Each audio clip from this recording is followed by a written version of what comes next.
Well, we have just jumped into the official Zelda's 40th anniversary celebration, even though Nintendo hasn't celebrated anything yet. Now, we've talked about how Nintendo normally doesn't do anything until the summer, but still, they could have at least tweeted something, said happy birthday, said woohoo, something, hiya, I don't know. But we've been talking about Nintendo's patterns, and for Zelda anniversaries, they've been doing the same thing, at least for the last 3. They would release some type of big remake or remaster, followed by some news on the next upcoming Zelda game, even if it was many years away. For instance, the 35th focused on Skyward Sword HD coming to Nintendo Switch, and then also gave us our first real glimpse of the Breath of the Wild sequel we've been waiting so long for, being Tears of the Kingdom. But today I want to focus on just one of these 2 big things, and specifically today being the next big Zelda game. And to start the video off, the big question is, will Nintendo give us a glimpse of the next mainline 3D Zelda? Well, of course, to answer this question, let's go back in time. I don't want to go back too far, but let's just go back to The Legend of Zelda Wind Waker on the GameCube. This game was shown off to the public for the first time ever during the Space World event of August of 2001. Now, Space World was this really cool gaming event back in the early 2000s. I wish I could have actually known more about this. I mean, at the time of Space World starting, I was only like 2 years old. So yeah, this was not an event that I can remember, but it looks pretty cool when I look back at it. Now, Wind Waker had a strange release because it was released for Japan in December 13th of 2002, but it wouldn't come out in the States until March 24th of 2003. So we're looking at about a year to a year and a half revealed to release for Wind Waker. Now, what's so funny is the extreme turnaround this game had. Literally a year later, Nintendo reveals the next big Zelda game, which is Twilight Princess. Now, a big reason they did this so quickly is because a lot of fans had backlash on the way Wind Waker looked, and they thought it didn't look like Zelda, and they weren't a big fan of the art style. As you can tell now, though, Wind Waker has developed a cult following, but not at the time. So people wanted to see a more realistic looking Zelda game. So Nintendo said, well, guess what we got cooking? A realistic looking Zelda game, and probably the most realistic one that we've ever gotten with Twilight Princess. Twilight Princess was revealed during Nintendo's E3 2004 press conference in May, which was weird because, you know, we're used to it happening in June during the middle of the summer. But Nintendo was hyped about this thing, man. I mean, they made a huge deal out of it. Even had Miyamoto come out on stage, pose like Link with Hylian shield and Master Sword in hand. I mean, I guess you can say he was really proud about this one.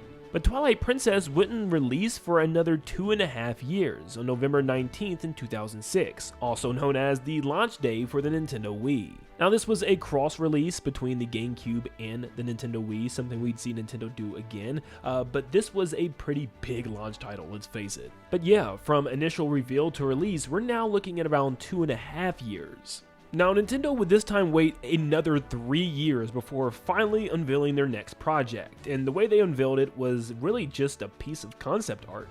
In E3 of 2009, they showed off just some concept of what the game was going to go for, and it was just Link and Fi on a poster. But Nintendo wouldn't officially reveal the thing until another year later, being a 4-year gap now, showing it off during their E3 presentation of 2010.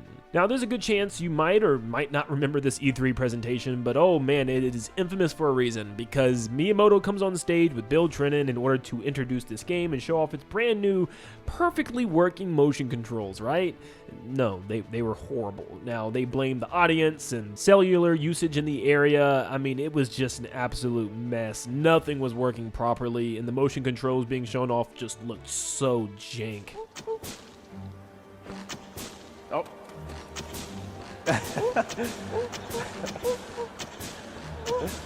These are some fast spiders.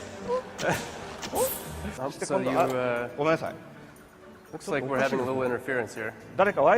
Somebody out there using wireless. Rumor has it that that presentation alone could be the reason why we now have Nintendo Directs, because it was just like, oh my gosh, they wanted to prevent anything like that from happening ever again. But honestly, I've never really ever had motion control problems with Skyward Sword. In fact, it's my favorite Zelda game ever, if I haven't told you guys enough. I freaking love this game. I love the story, I love the world, I love the characters. It's such a beautiful game. But Skyward Sword would come out a year later in November of 2011. It would be a big part of Zelda's 25th anniversary. So it depends on how you look at it. The first actual reveal was concept art in 2009, but its actual gameplay reveal was in 2010. So we'll just say a 1 to 2 year gap from reveal to release. Once again, 3 years later, Nintendo officially reveals a first look at The Legend of Zelda Breath of the Wild, their biggest, most ambitious project ever. And they showed all the marketing for this game because they knew how big it was going to be for them. And the first time we've ever seen the game was a little cutscene clip in 2014's E3 Nintendo Direct. The world that we saw was pretty much the same. There's probably some differences with some of the houses and huts and people that we saw in the area, but for the most part, we just had a guardian chasing Link on horseback with his blue tunic and his ancient arrow bow in hand, which is something that actually all came true to the actual game. So this was pretty daggone accurate. It was just a cool little cutscene Nintendo made just to show this game off for the first time. But Nintendo would spend the next 3 years advertising the heck out of this game, and they kind of needed to. For one, they haven't had a mainline Zelda game on the Wii U at this point. It was just Wind Waker and Twilight Princess HD and even a Hyrule Warriors spin-off game, but they desperately needed something to get people excited for Nintendo again. The Wii U was already proving to be a massive failure of a console, and they were already prepping for this next big game on their next big hardware as well. So this is where we saw desperate Nintendo, which we just don't see nowadays, because they showed up at everything, literally. They were at the Game Awards showing off new footage that was never seen before of Breath of the Wild. In fact, if I'm not mistaken, they showed up to 2 different Game Awards year after year to show off even more footage of this game, which was super cool. And the fact that they hosted an entire E3 presentation dedicated to just one game, which they have never done before. An entire E3 dedicated to just Breath of the Wild. But like I said, the game would release finally 3 years later for the Nintendo Switch's launch title, and it would be a big one. Now, it was a cross-promotional thing for both the Wii U and the Nintendo Switch, but I think it accumulated to like 1/17 of the sales were for the Wii U version, which is hilarious. So this was a huge launch title for the Nintendo Switch. It was just a massive experience. The first open-air, open-world Zelda game ever, and it resonated with so many people and kind of started a new era for The Legend of Zelda. In fact, their entire 30th anniversary was them just celebrating this game's arrival coming soon, which was a big deal. So from reveal to release, it was about a 3-year gap. Now, Nintendo knew that they've captured lightning in a bottle, and they wanted to desperately capitalize on this brand new open-air Zelda concept. So just 2 years later, they revealed The Legend of Zelda Tears of the Kingdom, first called the Breath of the Wild sequel at the time. The first reveal trailer was in E3 of 2019 that simply just showed Link and Zelda walking in this cavern and coming across a mummified Ganondorf. There wasn't too much to go off of from this initial trailer, but it led to a bunch of speculation. Now, this would be the longest gap from initial reveal to release that we've ever seen for the franchise. It would be a total of 4 years until it would come out. It was delayed a couple years, but they would continue to drip feed trailers like literally every single year. There'd be some big new trailer. Every big Nintendo Direct, there'd be a new trailer. In fact, from what I have in my archives, there were about a total of 5 major trailers before the game actually was fully revealed and it came out. But yeah, this was just like the Switch game to wait for. And goodness gracious did we wait. But for some reason, this cycle didn't feel as exciting, at least for me, as the others. Every time we got a new trailer, it was just a small glimpse of stuff that looked somewhat interesting, but still was just missing something. It looked like they kept showing glimpses and clips of the same world and the same locations from Breath of the Wild, and people were getting a little bit antsy, and obviously with the final game, some people felt it was just the greatest game of all time, and some people felt a little underwhelmed by it reusing mostly the same world. I was on the latter. So from reveal to release, we're looking at about 4 years. So now that takes us to today. Tears of the Kingdom came out in May of 2023, and in just a couple of months from May of this year, it will have been 3 years. Now, based on the past, Nintendo has not gone over 3 years from just revealing the next Zelda game. And we know Nintendo likes to treat Zelda differently from most other franchises, even their biggest mascot being Mario. They reveal these games well in advance, even knowing dang well that they're not going to hit their targeted release dates 90% of the time. I think Nintendo knows that just simply building hype around a big title like this is very important, and I feel like they might do the same thing here.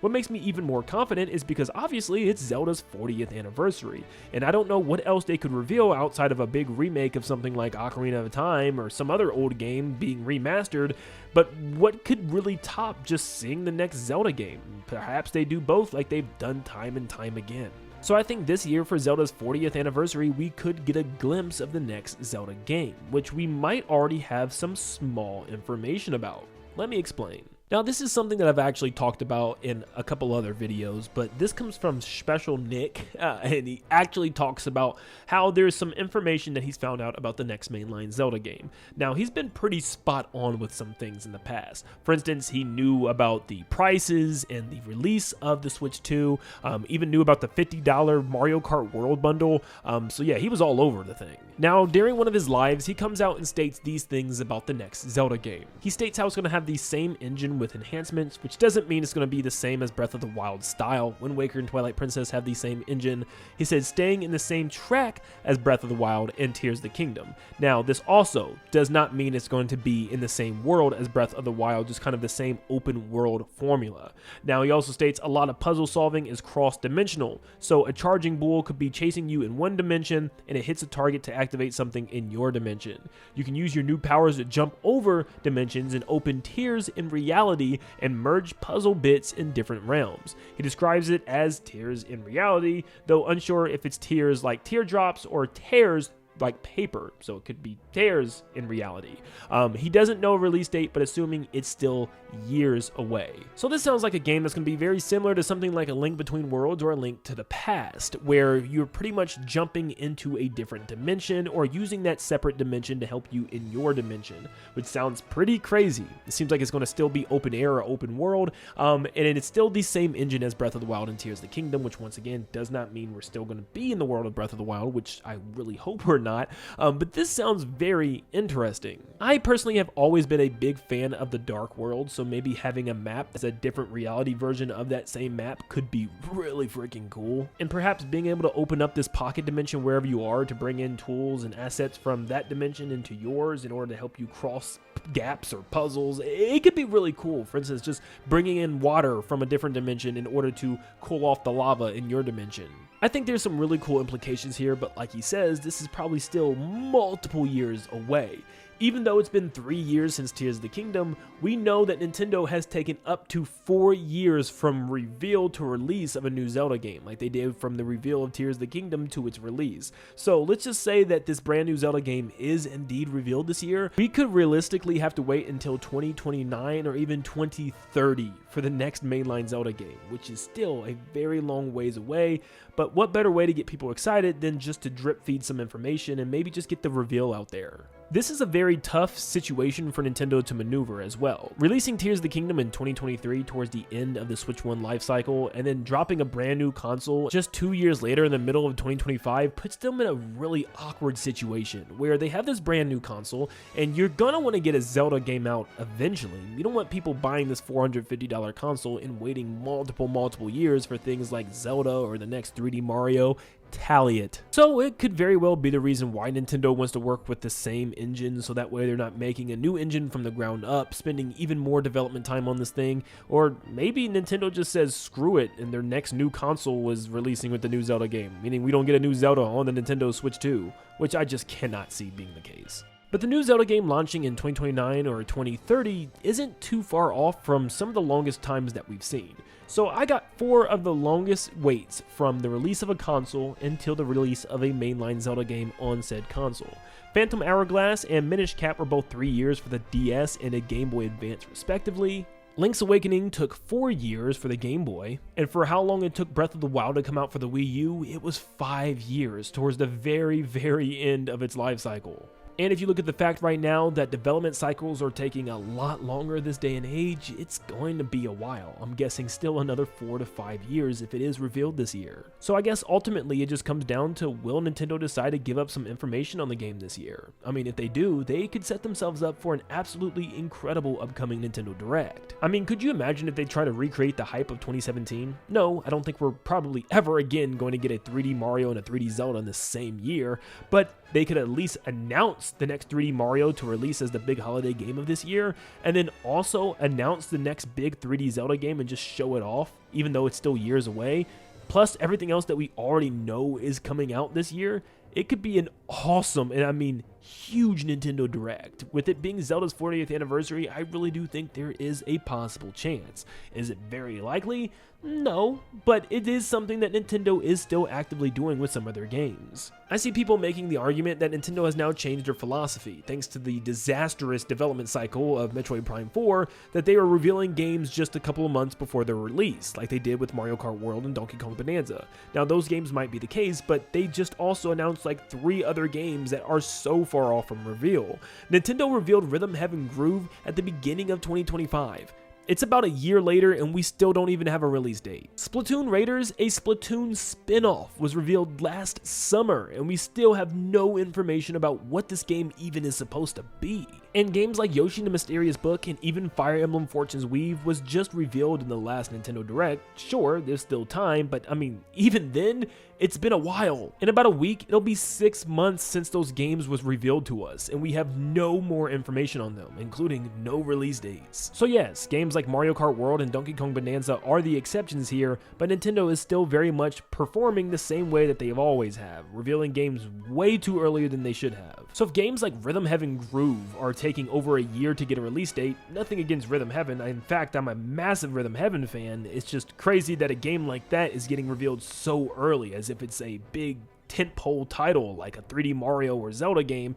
It makes me believe that there's a very high chance that we could still see the next 3D Zelda game revealed this year, maybe for the big Zelda anniversary celebration this summer. And since E3 doesn't really exist anymore, Nintendo seems to be completely skipping out on summer presentations, there's a very good chance that the Zelda anniversary stuff is literally just going to be in the next Nintendo Direct, especially since Nintendo doesn't know what they're doing with their Direct schedule anymore.